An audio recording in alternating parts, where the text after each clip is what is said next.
दोस्तों आज हम बात करेंगे कि क्या एस्मा का होम्योपैथी में इलाज है और अगर है तो ये कैसे किया जाता है। नमस्कार, मेरा नाम डॉक्टर रोहित जैन है। What is ESMA?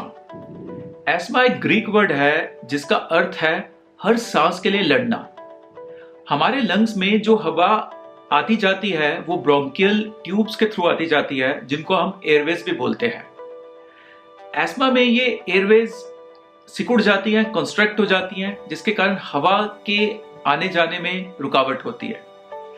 ESMA patients की एयरवेज हाइपर सेंसिटिव होती हैं, जिसके कारण जरा सी एलर्जीज भी इनको कंस्ट्रिक्ट कर देती हैं।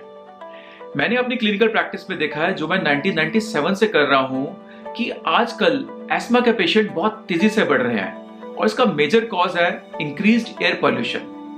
जिन पेशेंट्स की फैमिली हिस्ट्री में एस्मा होता है वो इसकी चपेट में जल्दी आ जाते हैं।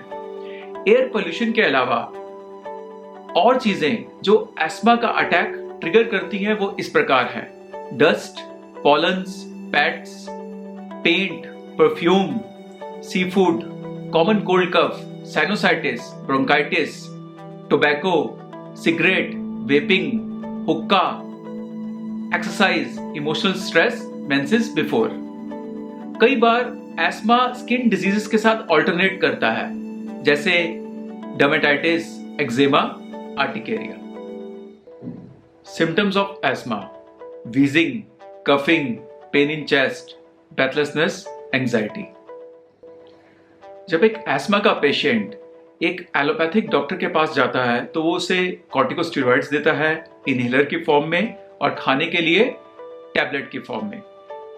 इसके अलावा एंटी एलर्जिक मेडिसिन भी दी जाती हैं और कभी कभी एंटीबायोटिक्स भी ऐड कर दी जाती हैं। ये दवाइयां सुपर इफेक्टिव है, पर तब तक जब तक पेशेंट इनको ले रहा है। इन दवाइयों को छोड़ते ही एस्मा की प्रॉब्लम दोबारा से चालू हो जाती है। पर सबसे बड़ी प्रॉब्लम यह है कि पेशेंट इन दवाइयों को ज्यादा देर तक कंटिन्यू नहीं कर सकता, क्योंकि इनके साइड इफेक्ट्स होने लगते हैं और पेशेंट एक अच्छे होम्योपैथी डॉक्टर की तलाश शुरू कर देता है। अब हम होम्योपैथी ट्रीटमेंट के बारे में बात करेंगे।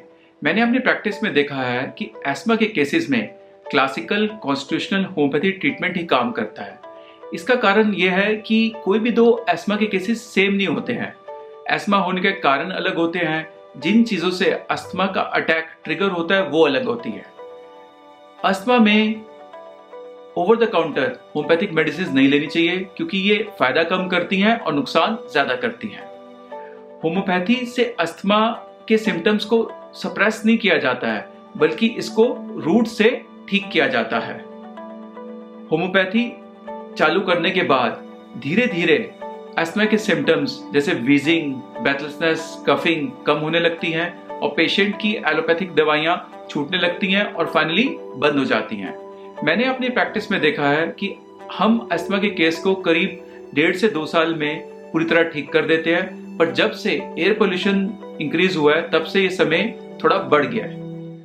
होम्योपैथी में अस्थमा की 335 दवाइयां हैं।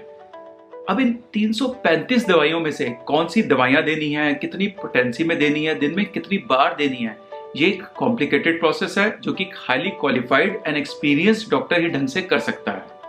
एक समझदार डॉक्टर कभी भी एस्मा के नाम पर ही दवाई नहीं दे देता। वो पेशेंट की पूरी हिस्ट्री लेता है, उसके सिम्टम्स को प्रॉपर्ली स्टडी करता है और उसके बाद पेशेंट की ससेप्टिबिलिटी को ध्यान में रखते हुए दवाइयों का चयन करता है और उनकी पोटेंसी और रेपिटेशन डिसाइड करता है। Homeopathy is not readymade, it is tailor made. मैं एस्मा के केसेस में 1 महीने की दवाई देता हूँ और उसके बाद पेशेंट को रिव्यू करता हूँ। हर महीने केस को दोबारा से स्टडी किया जाता है और दवाइयां और उनके पोटेंसीज को फाइन ट्यून किया जाता है।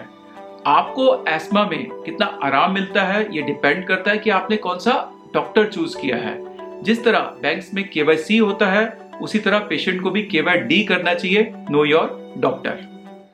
दोस्तों, इस वीडियो में मैंने दवाइयों के नाम नहीं बताए हैं और ना ही किसी कंपनी की दवाइयां प्रमोट की हैं, क्योंकि ऐसा करने से मैं आपकी हेल्थ के साथ खिलवाड़ करूंगा और आपको नुकसान पहुंचाऊंगा, जो कि एक समझदार डॉक्टर कभी भी नहीं करेगा। मैं दवाइयों के नाम क्यों नहीं बताता हूँ, इसको और समझने के लिए आप मेरे 3 वीडियोस देख सकते हैं। Number 1, what is homeopathy. Number 2 is side effects of homeopathy, yes और no. Number 3, don't take homeopathic medicine until you watch this. इस प्लेलिस्ट FAQ ऑन होम्योपैथी का लिंक मैंने इस वीडियो के एंड में और नीचे डिस्क्रिप्शन में दे दिया है। एस्मा के बारे में और जानकारी के लिए आप हमें फोन कर सकते हैं, व्हाट्सएप कर सकते हैं, ईमेल कर सकते हैं। दोस्तों, मुझे सुनने के लिए धन्यवाद। नमस्कार।